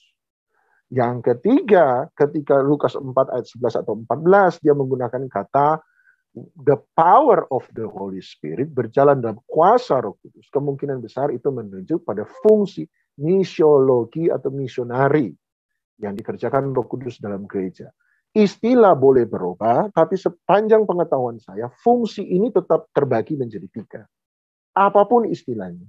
Jadi kalau orang bilang penuh Roh Kudus dalam pengalaman Pantekosta, yang dimaksud Pantekosta, ya penuh Roh Kudus oleh pengalaman Pantekosta. Hari ini yang umum dipercaya, ya baptisan Roh Kudus itu. Padahal sebenarnya kan baptisan Roh Kudus dan penuh Roh Kudus harus dibedakan. Semoga Anda nangkep. Sebab dalam Injil Yohanes, Yesus bangkit kan dia sudah menghembuskan Roh Kudus kepada murid-muridnya. Kalau sudah menghembuskan, pertanyaannya, mereka terima atau tidak? Kenapa ada jeda waktu dengan Kisah Rasul 1 ayat 8? Itu kan sebenarnya menjadi pertanyaan. Kenapa deh? Berarti kan mereka terima, sudah penuh Roh Kudus, sudah ada Roh Kudus, sudah. Sebab Yesus sudah menghembuskan Roh Kudus di Yohanes. Injil Yohanes 21 atau 22. Tapi kenapa kemudian terjadi pengalaman baptisan Roh Kudus di Kisah Rasul 2? Bukankah mereka sudah punya Roh Kudus? Ya kan berarti harus didefinisikan lagi. Menurut Mensis, sebenarnya baptisan Roh Kudus itu berbeda dengan penuh Roh Kudus dalam istilah itu. Tapi sama Lukas dicampur. Sama Lukas dicampur istilah itu. Sehingga kalau mau jujur sama orang Pantekosta, penuh Roh Kudus dan baptis Roh Kudus, itu dijadikan satu. Makanya Pak Stephen Tong pernah marah-marah kan? Orang Pantekosta bilang saya nggak punya Roh Kudus. Ya memang orang Pantekosta dulu salah, istilahnya agak salah sih sebenarnya. Ya, soalnya nggak belajar teologi, ya banyak yang nggak belajar teologi. Tetapi penuh Roh Kudus, punya Roh Kudus, punya karya keselamatan. Nggak mungkin orang selamat tanpa karya Roh Kudus. Nggak mungkin orang insaf akan dosa tanpa karya Roh Kudus. Nggak mungkin. Nggak mungkin orang mengalami renewing, hidup lahir baru, new creation tanpa karya Roh Kudus. Nggak mungkin. Tetapi berbeda memang dengan baptisan Roh Kudus. Memang beda. Tapi sama orang Pantekosta karismatik, sebab sama Lukas, itu memang dicampur jadi satu. Nah, buat saya daripada kita berdebat soal istilah, lebih baik Anda catat baik-baik, memang ada 3 keadaan, 3 fungsi yang berbeda. Karya Roh Kudus dalam hal keselamatan, karya Roh Kudus dalam kelahiran baru dalam arti pembentukan karakter manusia rohani, tapi yang ketiga dalam hal misi. Jadi itu 3. Apapun istilahnya, ya tanya aja maksudnya apa. Anda tinggal memasukkan satu-satu ke sini. Itu kan gampang. Sebab istilah terjadi tabrakan. Lukas yang tidak terlalu konsisten dengan istilah. Lukas. Terima kasih, semoga sedikit bisa menjawab walaupun saya tidak menjawab langsung perbedaannya.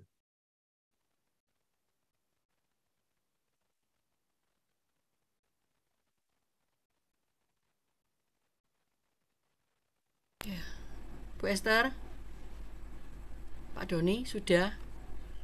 Ya. Ya, sorry, Thank you, Pak belum Doni. masih di unmute. Terima kasih. Itu pertanyaan terakhir. Sebelumnya saya mau bagikan pengumuman untuk Senin depan kita akan dilayani oleh Pastor Billy Lantang. Jadi yang belum join di grup, untuk informasi bisa join di grup WA, Facebook, ataupun YouTube, ada informasinya. Terima kasih, Tuhan memberkati yang sudah join. Pak Doni bisa minta tolong tutup dalam doa ya.